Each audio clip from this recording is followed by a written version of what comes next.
Ahmedabad crime બ્રાન્ચને મોટી સફળતા મળતા કુખ્યાત ગેંગના બે શૂટરો અમન સૈયદ અને શોએબ પઠાણને ઝડપી પાડવામાં આવ્યા। બંને શૂટરો મૂળ રાજસ્થાનના રહેવાસી છે અને બાતમીને આધારે તેઓ અમદાવાદ આવ્યા હોવાનું જાણવા મળતા ક્રાઇમ બ્રાન્ચે ઇસ્કોન ચાર રસ્તા નજીકથી તેમની ધરપકડ કરી। પ્રાથમિક તપાસમાં આરોપીઓનું રાજસ્થાનના કોટામાં મોટું નેટવર્ક હોવાનું સામે આવ્યું તેમજ વર્ષો પહેલા માર્કેટ વિસ્તારમાં ગંભીર ગુનાને અંજામ આપ્યો હતો અને બંને આરોપીઓ અગાઉ રાજસ્થાની જેલમાં સજા ભોગવી ચૂક્યા હોવાનું પણ સામે આવ્યું છે। હાલ ક્રાઇમ બ્રાન્ચે તેમની પૂછપરછ શરૂ કરી છે અને અમદાવાદમાં કોઈ ષડયંત્ર રચાયું હતું કે નહીં તે દિશામાં તપાસ તેજ કરી છે।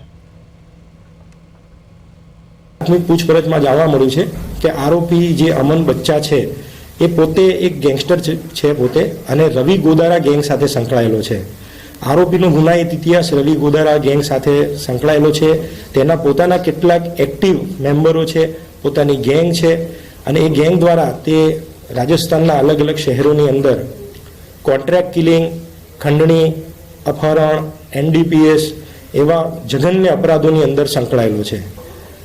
આ આરોપીને જેલમાં ગયા બાદ આરોપી પોતે પોતાના ઇન્સ્ટાગ્રામ ID દ્વારા તેના મળતિયા અથવા તેના જે પોતાના સભ્યો છે તે પોતે આ ગેંગને એક્ટિવ રાખતા હતા, પરંતુ છેલ્લા 6 વર્ષની અંદર જેલમાં રહ્યા બાદ આરોપીનું જે નેટવર્ક છે તે થોડું ઓછું થઈ ગયેલું।